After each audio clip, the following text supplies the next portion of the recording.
नमस्कार साथियों, अगर आपका भी बैंक खाता भारत के किसी भी बैंक में खुला हुआ है, चाहे एसबीआई बैंक हो, पंजाब नेशनल बैंक हो या फिर कोई भी बैंक हो, तो आपको 31 मार्च 2026 से पहले 4 महत्वपूर्ण काम ये कर लेने हैं, अदरवाइज आपका पेमेंट अटक सकता है। बहुत ही महत्वपूर्ण जानकारी है, वीडियो को अंत तक देखेंगे तो आप पूरी जानकारी समझ पाएंगे। तो चलिए वीडियो को स्टार्ट करते हैं।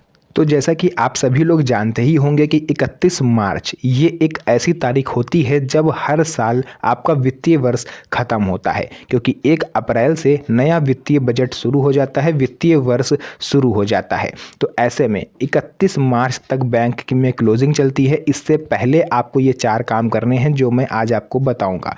तो वो 4 काम कौन से हैं, इसे ना करने से आपको कौन कौन से नुकसान हो सकते हैं, उन सभी चीज़ों के बारे में भी मैं आज आपको बताने जा रहा हूँ। तो काम नंबर 1, बैंक केवाईसी अपडेट सबसे जरूरी। आरबीआई के निर्देशों के अनुसार सभी बैंक खाता धारकों को 31 मार्च 2026 से पहले केवाईसी करवा लेनी है। देखिए, ये डेट 31 जनवरी थी, लेकिन मैंने जैसा कि बोला था कि जैसे ही समय नज़दीक आता जाएगा, अंतिम तिथि नज़दीक आती जाएगी, सरकार इस डेट को बढ़ाएगी। तो वो डेट बढ़ के 31 मार्च 2026 कर दी गई है। तो ये केवाईसी आपको करवा लेनी है। किन डॉक्यूमेंट्स की ज़रूरत पड़ेगी? Aadhaar card, PAN card, address proof और 3 पासपोर्ट साइज फ़ोटो आपकी लगेंगी। केवाईसी डॉक्यूमेंट हैं, इनको लेकर के आपको बैंक जाना है। वहाँ पर जाके आपको केवाईसी का फॉर्म मांगना है, फॉर्म को फिलअप करना है, फ़ोटो जो लेके जाओगे वो वहाँ पर चिपका देना है, और जो डॉक्यूमेंट मैंने आपको बताए हैं उनकी एक एक फ़ोटो कॉपी भी आपको साथ में लगा के केवाईसी फॉर्म के साथ जमा कर देना है। अच्छा, अब ये ज़रूरी क्यों है? केवाईसी अपडेट नहीं होने पर आपका जो पार्शियल खाता है वो फ्रीज हो सकता है, यानी आपका खाता आंशिक रूप से बंद किया जा सकता है। या तो आप पैसे ना तो डाल पाओगे और ना ही आप पैसे निकाल पाओगे। दूसरा होगा यूपीआई, एटीएम, नेट बैंकिंग, आपकी सुविधाएं बंद हो सकती हैं। लंबे समय तक लेन देन नहीं हुआ तो आपके खाते को डोरमेट में मार्क किया जा सकता है, यानी आपका खाता निष्क्रिय किया जा सकता है। तो ये चीज़ बहुत महत्वपूर्ण है। कई बैंक अब एनुअल केवाईसी अनिवार्य कर चुके हैं, इसलिए 31 मार्च 2026 से पहले ब्रांच में जा करके केवाईसी जरूर अपडेट करवा लें। काम नंबर 2, आधार पैन लिंकिंग, वरना 1,000 रुपये तक का जुर्माना आप पर अब लगेगा, क्योंकि सरकार इस चीज़ को काफ़ी टाइम से कह रही है कि आप आधार कार्ड, पैन कार्ड लिंक करवाइए, बट लोग क्या है, इस कान से सुनते हैं, दूसरे कान से निकाल देते हैं। तो अब ऐसा नहीं होगा। 31 मार्च के बाद अगर आपका आधार कार्ड, पैन कार्ड से लिंक नहीं पाया गया तो 1,000 रुपये तक का जुर्माना आप पर लगाया जा सकता है। तो इससे बचना कैसे है, ये कैसे करना है, चलिए बात बताते हैं। अब बात करते हैं आधार पैन कार्ड लिंकिंग की। जिनका पैन आधार से लिंक नहीं है, उनका जो पैन है वो इनएक्टिव माना जाएगा 31 मार्च के बाद, अगर आपने इसको लिंक नहीं करवाया। नुकसान क्या होगा? बैंक से आप 500 रुपये से ज़्यादा लेन देन नहीं कर पाओगे, आपका फ्रीज कर दिया जाता है। इसके अलावा ज़्यादा टीडीएस कटेगा हाई लेवल का। बैंकिंग और टैक्स से जुड़े सभी काम आपके अटक जाएंगे। इसके अलावा अभी लिंक अगर आप करा लेते हो तो आप बेनिफिट आपको मिलेगा, आप फ़ायदे में रहोगे, अदरवाइज़ बाद में 1,000 रुपये तक का जुर्माना आप पर लग सकता है। आप income tax e filling website पर अपना स्टेटस चेक कर सकते हो, या फिर इनकम टैक्स डिपार्टमेंट की जो वेबसाइट है वहाँ पर आधार कार्ड, पैन कार्ड को आप घर बैठे लिंक कर सकते हो। बट इसके लिए आप में जो आधार से नंबर लिंक करा हुआ है, जो भी मोबाइल नंबर आपका आधार कार्ड से लिंक है, उसका एक्टिव होना बहुत ज़रूरी है, क्योंकि उसी पर ओटीपी आएगा तभी आपका ये लिंक होगा, अदरवाइज़ आप इसको घर बैठे नहीं कर सकते। इसके अलावा काम नंबर 3, देखिए बहुत जल्दी जल्दी मैं बताऊंगा, ज़्यादा समय आपका नहीं लूँगा। काम नंबर 3 है बैंक खाते में नॉमिनी अपडेट। आपको पता होगा कि नॉमिनी को लेकर के नया नियम आया था, जिस पर रिसेंटली मैंने वीडियोज़ भी बनाए थे। तो ये क्या है, देखिए ये नियम 1 नवंबर 2025 से लागू हो चुका है और इस साल इसमें अपडेट आया है।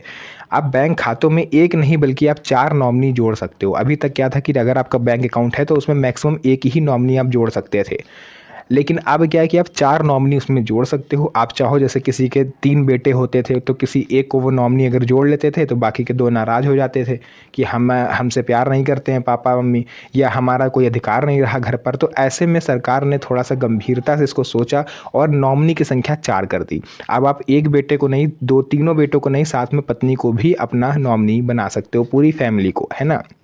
इसके अलावा परसेंटेज के हिसाब से नॉमिनी तय किया जा सकता है। ये आपके ऊपर डिपेंड करेगा कि आपको अगर कुछ हो जाता है तो किसको कितना परसेंट पैसा मिले। अभी तक क्या था, जैसे आप अपने साथ एक नॉमिनी को रखते थे, अगर आपका किसी कारणवश कुछ आपके साथ हो जाता है, कोई अप्रिय घटना घट जाती है तो पूरा पैसा नॉमिनी को मिल जाता था। लेकिन अब आप 4 नॉमिनी रखोगे तो बैंक जो है वो कैसे पैसे देगा? अगर एक को दे देगा तो बाकी के 3 खड़े हो जाएंगे, है ना। तो ये बैंक क्या करेगा कि आपके ऊपर छोड़ दिया है फैसला। आप ये परसेंटेज डिसाइड कर सकते हो नॉमिनी करवाते समय कि नॉमिनी नंबर 1 को 20%, नॉमिनी नंबर 2 को 30%, है ना, नॉमिनी नंबर 4 को 35%। तो आपका जो भी परसेंटेज हो आप अपने हिसाब से अपने जो भी आपका प्रियजन हो उसको आप ज़्यादा या कम कर सकते हो। इसके अलावा नॉमिनी क्यों ज़रूरी है? क्योंकि खाताधारक के बाद पैसा सीधे नॉमिनी को ही मिलता है। कोर्ट कचहरी लंबी प्रक्रिया से बचाव होता है। 15 वर्किंग डेज में क्लेम भी आप कर सकते हो। ये नियम saving account, FD, RD, bank locker सभी पर लागू हैं। खास तौर पर सीनियर सिटीजन के लिए ये बेहद ज़रूरी है, क्योंकि कोई भरोसा नहीं होता है जीवन का किस टाइम आंख बंद हो जाए। तो उससे पहले अगर आपने नॉमिनी नहीं बनाया है तो बहुत जल्द आप नॉमिनी बना लीजिए, क्योंकि ये आपके काम आने वाला है। काम नंबर 4, टैक्स और फास्टैग केवाईसी से जुड़ा अपडेट है। Advance tax 4th instalment financial year 2025-26 का अंतिम दिन होता है 31 मार्च 2026। चौथा और अंतिम एडवांस टैक्स भी लागू हो जाएगा। 15 मार्च 2026 तक आप इसे जमा नहीं करते हो तो आप पर पेनल्टीज लग सकती हैं। FASTag KYC, NHAI national highway authority of India, इनके अनुसार फास्टैग केवाईसी की अंतिम तारीख 31 मार्च 2026 है। जो कार वगैरह में फास्टैग लगा होता है ना, टोल टैक्स जिसको बोलते हैं, जिससे कटता है, उसकी भी केवाईसी आपको करवानी है। अगर केवाईसी नहीं हुआ तो फास्टैग बंद कर दिया जा सकता है। टोल कटने में दिक्कत आएगी जिससे आपको जुर्माना भी लग सकता है। ज़रूरी चेतावनी आप सभी दर्शकों के लिए कि ये जो 4 काम मैंने आपको बताए हैं इसको आप जितनी जल्दी हो सके करवा लीजिए, क्योंकि जैसे जैसे अंतिम तारीख नज़दीक आती जाएगी, और अब ये बिल्कुल भी मत सोचिएगा कि डेट बढ़ेगी, क्योंकि 31 मार्च फाइनेंशियल ईयर का लास्ट दिन होता है, क्लोजिंग होती है बैंकों में। तो इससे पहले आप ये काम नहीं करवाते हो तो आपको कई सारी प्रॉब्लम्स होंगी 1 अप्रैल के बाद से। तो जो भी जानकारी थी मैंने आपको बता दिया। वीडियो पसंद आई हो वीडियो को लाइक करके चैनल को सब्सक्राइब जरूर करें, क्योंकि इस तरह की वीडियोस मैं आपके लिए बनाता रहता हूं। तो फिलहाल के लिए आज के इस वीडियो में बस इतना ही। फिर से मुलाकात होगी आप सभी से एक और नई मज़ेदार वीडियो में। तब तक के लिए धन्यवाद। जय हिंद।